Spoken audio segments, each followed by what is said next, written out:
తెలుగువారి number 1 choice Telugu matrimony. AP liquor కేసులో next ఏంటి, ఏం చేయాలి? ఇప్పుడు ఇదే డైలమాలో ఉంది సిట్. వరుసగా 5గురికి బెయిల్ మంజూరు కావడంతో తదుపరి కార్యాచరణ పక్కా వ్యూహాత్మకంగా ఉండాలని ఆలోచిస్తోంది. ఏపీ లిక్కర్ కేసుకు సంబంధించి సిట్ ప్రస్తుతం ఇబ్బందికరమైన పరిస్థితిని ఎదుర్కొంటోంది.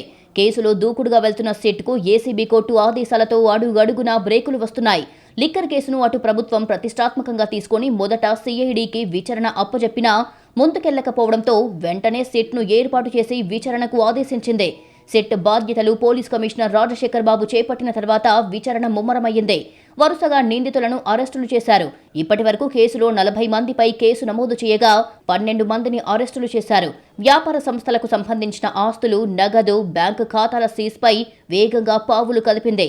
ఇక్కడి వరకు బాగానే ఉన్నా గత నెల నుంచి సిట్కి వరుస షాకులు తగులుతున్నాయి.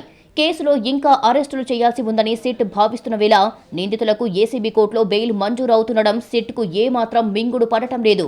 కేసులో కీలక నిందితులుగా సిట్ చెబుతున్న రిటైర్డ్ ఐఏఎస్ అధికారి ధనుంజయ రెడ్డి, కృష్ణమోహన్ రెడ్డి, బాలాజీ గోవిందప్పలకు ఏసీబీ కోర్టు డిఫాల్ట్ బెయిల్ మంజూరు చేసింది. మరోవైపు కేసులో ఏ తట్టిగా ఉన్న పైలా దిలీప్కు రెగ్యులర్ బెయిల్ ఇచ్చింది. 90 రోజుల జ్యుడిషియల్ కస్టడీ ముగియడంతో 3 నిందితులకు డిఫాల్ట్ బెయిల్ ఇస్తూ ఏసీబీ కోర్టు ఆదేశాలు మంజూరు చేసింది. దీంతో ఈ ఆదేశాలను సవాల్ చేస్తూ హైకోర్టులో సిట్ ఆగమేఘాల మీద పిటిషన్లు దాఖలు చేసింది. విచారణ పూర్తి చేసిన హైకోర్టు తీర్పు రిజర్వ్ చేసింది. ఈ తీర్పు ఏమొస్తుంది అనే ఉత్కంఠ ఒకవైపు సిట్ను బుక్కిరిబిక్కిరి చేస్తుండగా ఇదే సమయంలో ఎంపీ మిథున్ రెడ్డికి ఏసీబీ కోర్టు రెగ్యులర్ బెయిల్ని మంజూరు చేసింది. దీంతో సిట్కు మరో దెబ్బ తగిలినట్టయింది. లిక్కర్ కేసుకు సంబంధించి ఎంపీ మిథున్ రెడ్డి పాత్ర కీలకంగా ఉందని, ఆయనే మాస్టర్ మైండ్ అని పదే పదే తన ఛార్జ్ షీట్లో చెప్పింది సిట్. కోర్టుల్లోనూ ఇదే వాదన బలంగా వినిపించింది.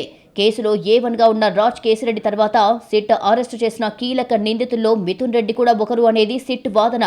కేసులో మిథున్ రెడ్డి A4గా ఉన్నారు. దీంతో ఆయనకు ఖచ్చితంగా బెయిల్ రాదని సిట్ భావించింది. 71 రోజుల జ్యుడిషియల్ రిమాండ్ తర్వాత మిథున్ రెడ్డికి బెయిల్ మంజూరు చేస్తూ ఏసీబీ కోర్టు ఆదేశాలు ఇవ్వడంతో సిట్ ఆలోచనలో పడింది. దీంతో ఇప్పుడు మిథున్ రెడ్డి బెయిల్ ఉత్తర్వులను సవాల్ చేస్తూ కూడా హైకోర్టులో పిటిషన్ దాఖలు చేసే ఆలోచనలో ఉంది. వరుస పరిణామాలతో షాక్ అయిన సిట్ ఇకపై ఆచితూచి అడుగులు వేయాలని ఆలోచిస్తోంది.